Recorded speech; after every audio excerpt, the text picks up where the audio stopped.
Welcome to the New Books Network. Hi, I'm Elizabeth Ferry. Welcome to another rebroadcast from the RTB archives.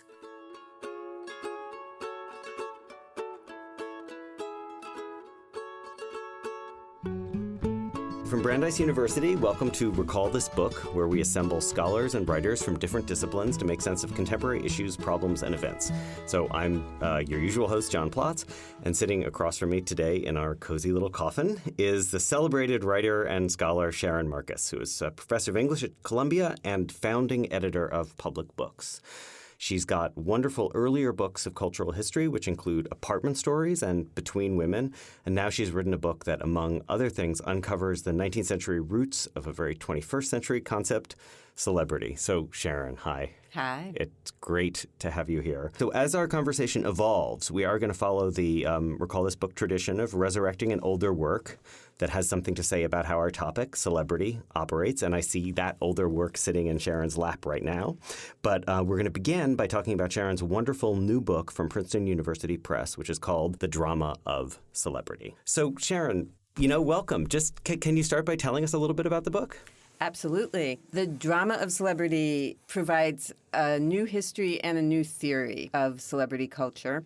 And the history takes us back to the 19th century. And one of the claims I'm making is that modern celebrity begins not with Hollywood, certainly not with the internet, but with 19th century theater and the ways that live theatrical performances and stars mingled with new technologies of that time, which are still with us. The mass press, which has now migrated to inside our phones. Yes. The photograph, which has now migrated to inside our phones. Yes. The telegraph, which arguably has migrated inside our phones, although technically not. Yeah. And also... That would be a great app, actually, to send a telegraph app with like a little telegram. Western Union guy could show up. Yeah. And also the new ability in the 19th century of people to literally travel around the world via steamship and railway. So steamships would carry them across the ocean and railways would take them into the nooks and crannies of the countries they visited. There have been famous people since time began. There have been famous people since somebody in one village said, hey, did you hear what the guy in the other village did at the latest stone-throwing festival? But the way that modern celebrity takes form with ordinary people making ordinary people famous rather than people like Julius Caesar putting statues of himself everywhere is really a 19th century phenomenon. It starts earlier with print culture, but it's really only in the 19th century that you have hundreds of thousands of people buying morning and evening editions of newspapers daily, that you have the ability to look at photographs when you walk down a street and see photographs of famous people in almost every store window. Photographs of famous people used to be sold in tobacconist shops, at news vendors, at pretty much any store that wanted to make a quick penny. So can I just ask you more, Sharon, about the word famous and the word celebrity? It sounds like celebrity has it casts it into a different level than just fame.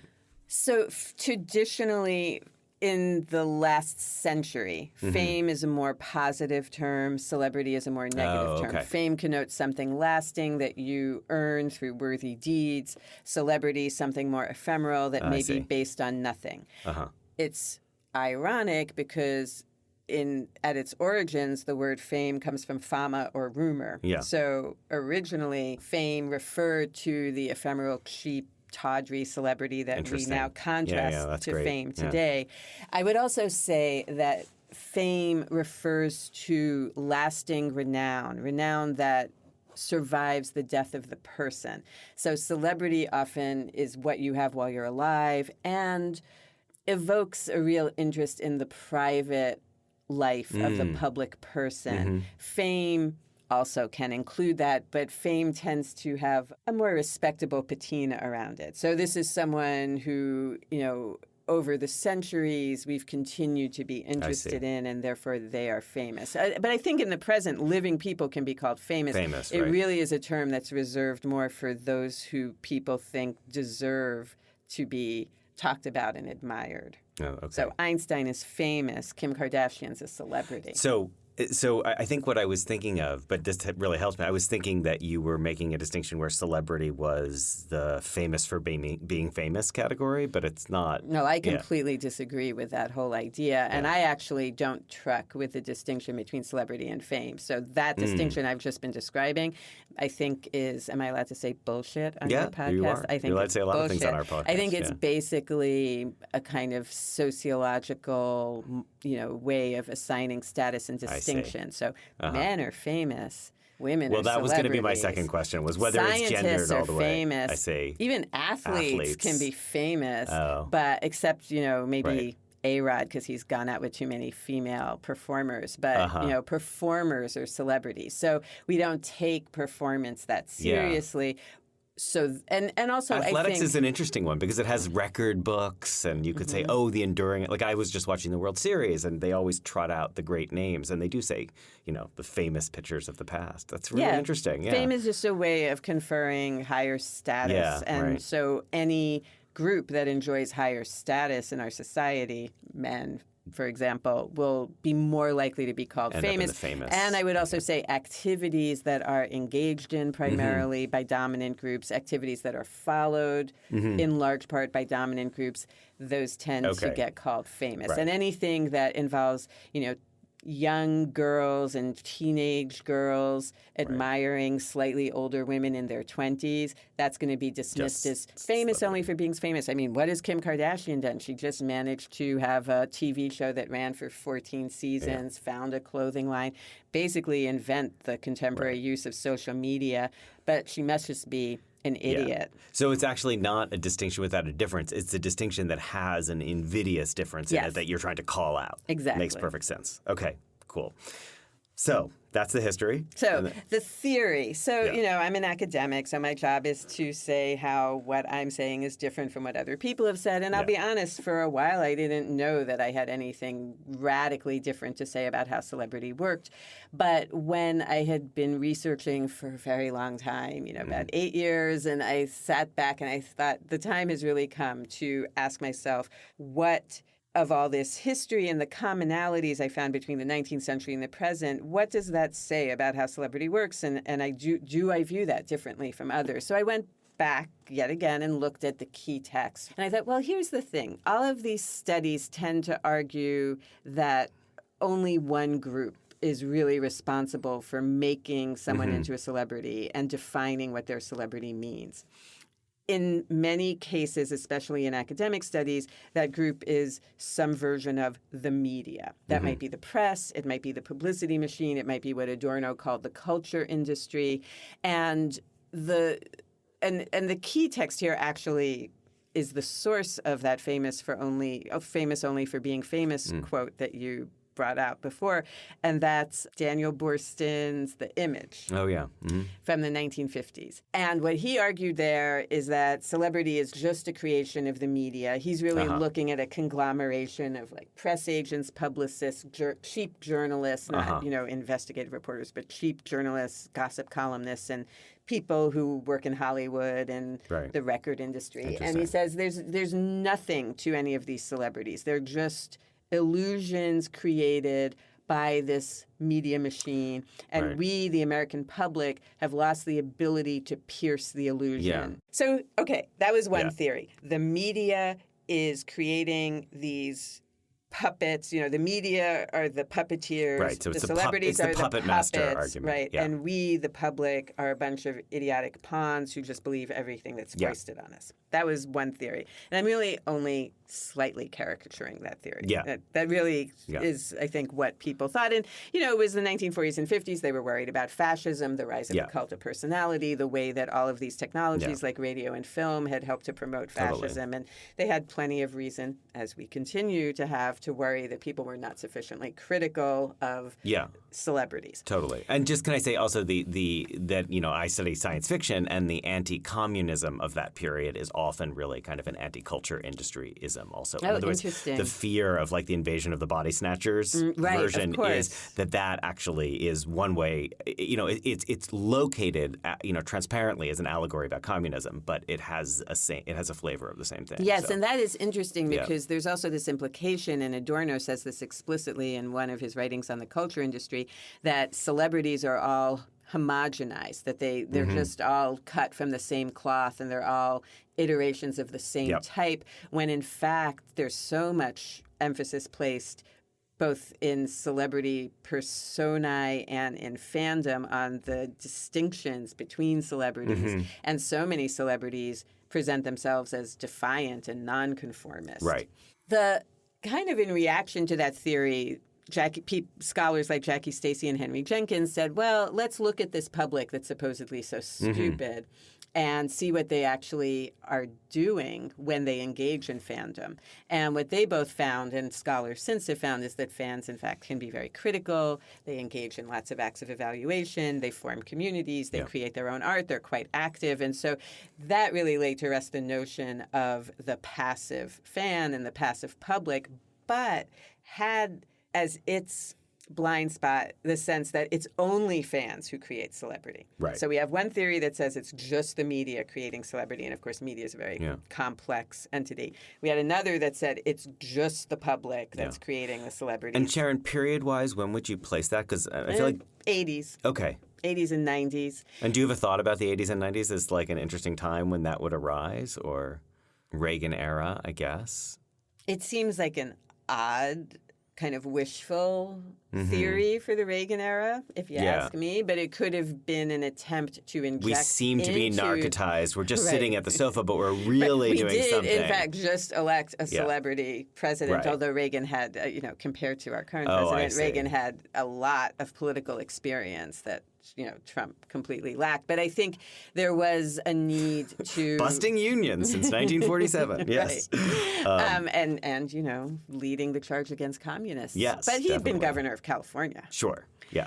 I think there might have been a wish to bring into being through the active intellection an active kind of anarchic public. And of course, in response to, alongside Reagan, we have punk, we have all these forms of subculture that do place a lot of emphasis on the fan and even break down some of the fan rock star distinction. Yeah, and if you think about the 80s, you think about the Birmingham School, and you think about people like Dip Hebditch talking about subculture as style, right? And so that absolutely, notion, this is coming out of Stuart Hall and the Birmingham School without any. I mean, that's a clear line, and so they're rethinking the Adorno question. They're rethinking Adorno in light of wanting to have a more invigorated sense of the public and of community. Okay.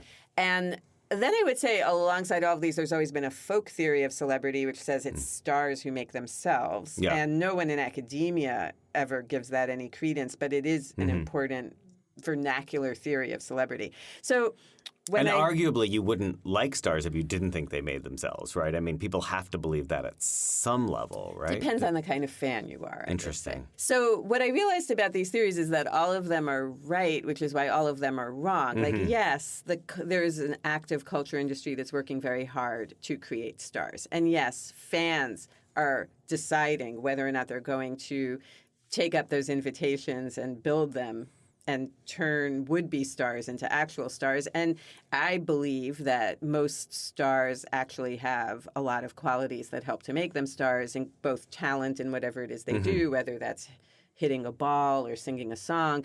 But also, usually, the biggest stars have a really canny grasp of how celebrity itself works and an ability to manage themselves and the public and the media.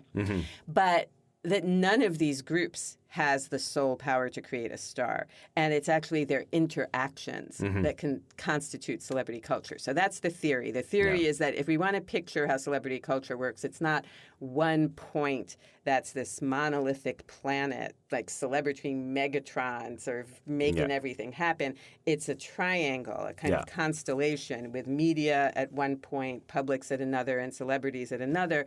And it's their attempts to work with each other, their attempts to control each other, their conflicts with each other, all of those complicated and very unpredictable interactions are what creates celebrity culture. So, Sharon, one of the things I most loved about your book was, although you pointedly distance yourself from the Jenkins model of like fandom as creating celebrity, you're really interested in fans and like the words. I mean, some of the words you used that I really liked. You talked about celebration and admiration and appreciation.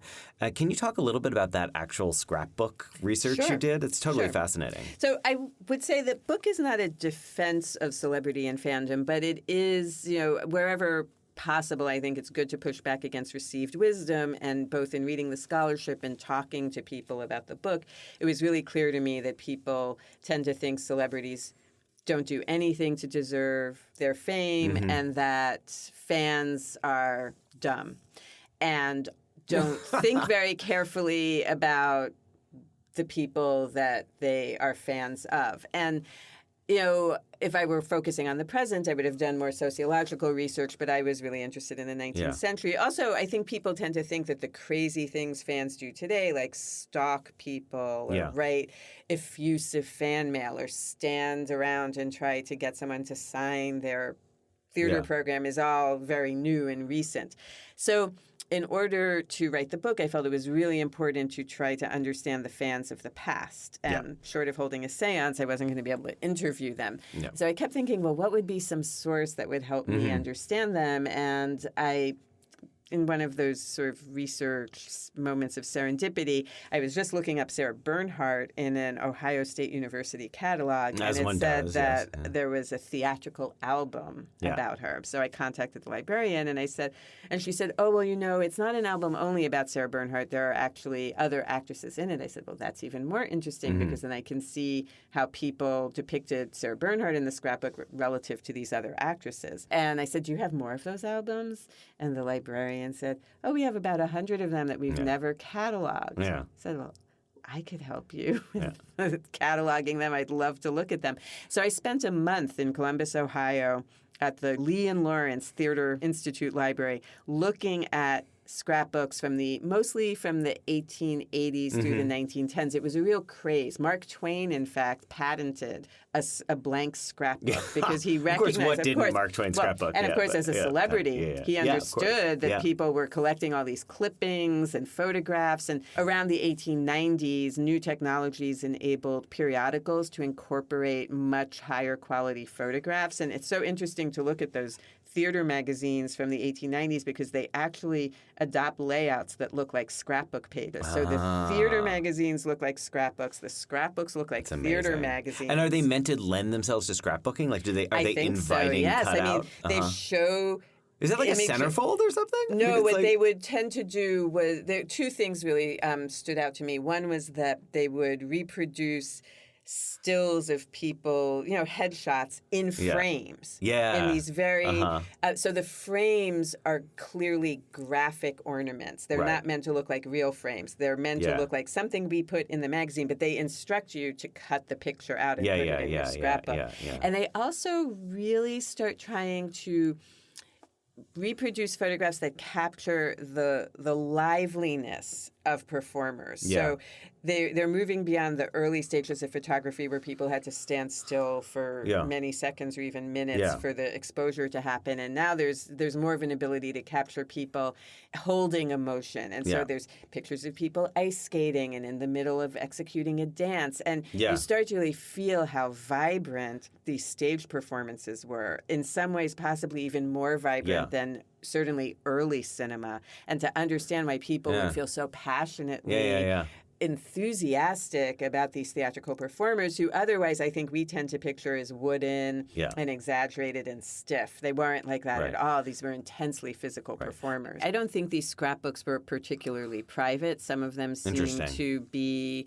sort of collaborative, like two sisters might make a scrapbook together. There was nothing in some of them. A couple of them had an aura of illicitness about them or just mania that seemed a little private. But most of them seem like something that you would show to a friend. And in fact, they come out of the keepsake books of the 1840s and 50s, which were social. You would put poems I was thinking and about pictures those, in yeah. your keepsake Right. album and put it on the table in the drawing room and then show Yes. to guests to talk about. I remember them from Jane Austen novels. Yes. But what's different today is that by putting something online, you make it potentially available to anyone in Anybody. the world. Of Yeah. course, as we know, the more people did that, the more things, many things in the web are now hiding in plain sight because Yeah. there's so much up there that how would we find it unless we looked for Yeah. it? But the ability to, so I would say the scrapbooks were not private, but you would only share them with people you knew. Once you put things up online, you're sharing them with strangers. Yeah. That's truly public. Okay.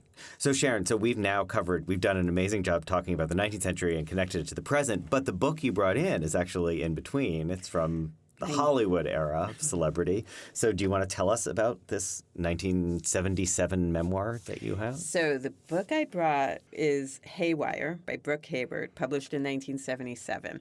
And there's no copy in the Brandeis Library, but I bet there are millions of copies elsewhere. But It actually was a bestseller for 16 weeks when it was published in 1977, but then went out of print and had to be reissued in 2011. Which doesn't surprise me because this is a memoir written by Brooke Haywood, who was the daughter of Leland Haywood, who basically invented the idea of the movie agent and had an amazing business with all the top stars in his portfolio and then sold that business to MCA. So when Jules Stein created MCA, he didn't create it out of nothing. He bought out Leland Haywood's agency. And like Howard Hughes, Leland Haywood was very interested in aviation. So if you think back to the 1920s and the opening up of the talkies and the opening up of aviation as well, it's a moment like the 1990s where there's a whole bunch of new technologies and there are some people who are very quick to monetize them and realize there are new markets here. Yes. And Leland Poor Haywood Buster was, Keaton. Yes. Yes. And Leland Haywood was one of these. And so what he did as soon as the talkie started, he had started out as a theatrical press agent. And what he did was he realized that Hollywood was going to need scripts and actors who could speak. And so he was one of the key people shuttling people from Broadway, where he was already working, to Hollywood. Yeah. He eventually married one of his clients, Margaret Sullivan, who started out in the theater. Yes. And then made some movies in the 1930s and 40s. Yes. But when she married Leland Haywood, they had, in quick succession, 3 children. And Margaret Sullivan was always torn not only between the theater, which she found more authentic, and of course once Hollywood came into play, the theater could start to seem more retrospectively authentic, becomes authentic. Before that, it seemed like trash. Yeah. And so she was torn both between Hollywood and theater, but more importantly, she was torn between devoting herself to family life and having a career as an actor. She was what I would call a reluctant celebrity. So she... Brooke Haywood in writing about her. So Brooke Haywood writes in 1977 a memoir about her family, her mother, her father, and her siblings called Haywired. But then she moves back in time and she recreates the idyllic years of their early family life. And those idyllic years on a personal level also coincide with her father and mother at the height of their careers and being part of this Hollywood world. But her mother was really committed to not being a big star. One of the stories that she tells early on about her mother is her mother being asked for an autograph and her mother pretending she's not even Margaret Sullivan. And, her daughters are fascinated, like, you just lied. You said you weren't who you were and you tell us not to lie. And she says, well, I want to explain something to you. There are people who think that that movie stars are special and that if they get me to sign my name on a piece of paper, it makes them special. Yeah. But movie stars aren't special. In fact, Margaret Sullivan, this is what Margaret Sullivan says, and Margaret Sullivan seemed in some ways to subscribe to the Adorno-Burstyn school of thought. She's like, Hollywood is an illusion. They just made us. And they the can life, unmake us. The life of not make or unmake, but Hollywood is an illusion. It's fake. It's phony.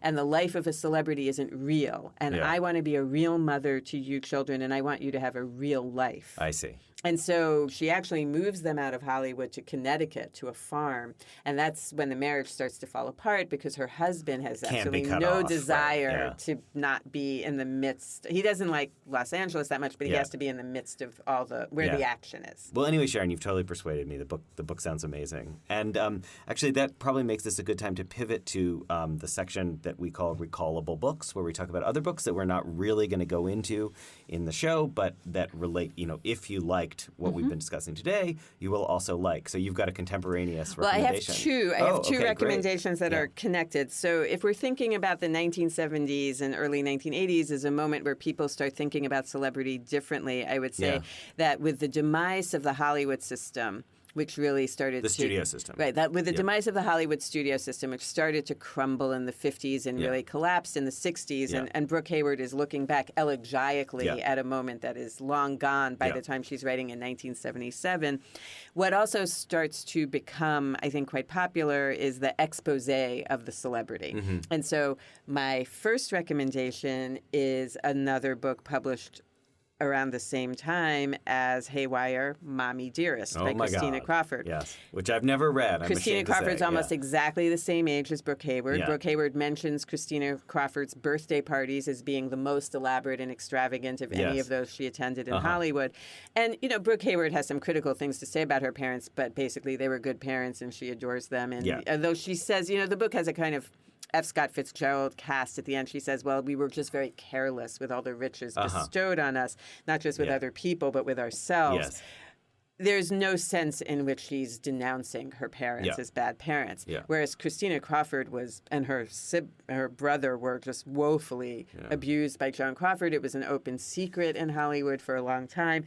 And Christina Crawford writes a book exposing that. But what both books share is they frequently refer to this idea of celebrity as an illusion and a fantasy that fans buy into. And so they really are echoing some of the ideas that were quite common in academia as well in this more popular idiom. Yeah. And then the other book I would recommend is one that I think borrowed a lot from some of the techniques Brooke Haywood uses in Haywired, and that's Edie, an American biography, I think is the subtitle, by Gene Stein and George Plimpton, which was constructed out of interviews. Now, Brooke Haywood doesn't rely entirely on interviews. She has a very strong narrative voice, but she did interview Fondas and Mankiewicz's and other friends of her parents and Jimmy Stewart, and she intersperses her prose with snippets of these famous people. Yeah. So this sense in which both, books that are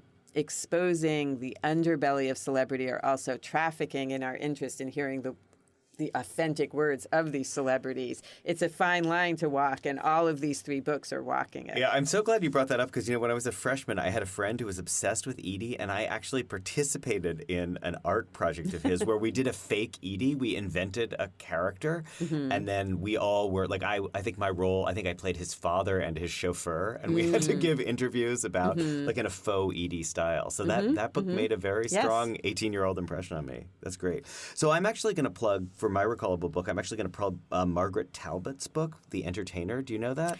Everyone has been telling me to read it. I'll go out today and find a bookstore and buy it. It is super charming because he was a B actor his whole life. So tell us more who he was. So it's about her father, who was Lyle Talbot, born in 1902, and he kind of came up hardscrabble way through vaudeville and made his way onto the stage and made his way out to Hollywood. I can't even remember the improbable set of things that take him, I think, from Kansas to Hollywood. But he never quite has the breakout. He probably was featured in some film magazine, and yet his career never took off. And yet they kind of had, what do they say in those English movies? It's a second-class citizen, first-class life. The Talbots kind of did British. All right. Yeah, it's very British.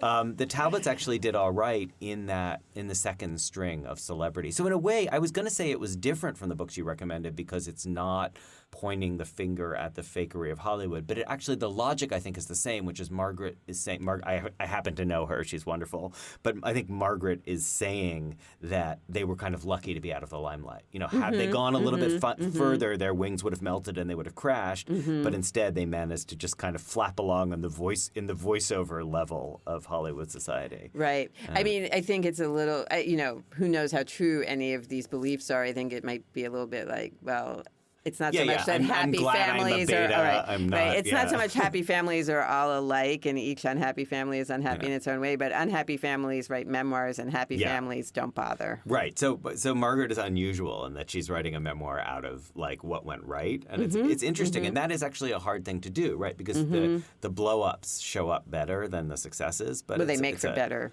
stories. Yeah. But it's an utterly charming book. Speaking of utterly charming, Sharon, thank you so much. Totally charming. Great to have you here. Right back at you. Recall This Book is hosted regularly by John Plotz and Elizabeth Ferry. Music comes from a song by Eric Cheslow and Barbara Cassidy. Sound editing is by Claire Ogden. Website design and social media by Matthew Schratz. And we always want to hear from you with your comments, criticisms, or suggestions for future episodes.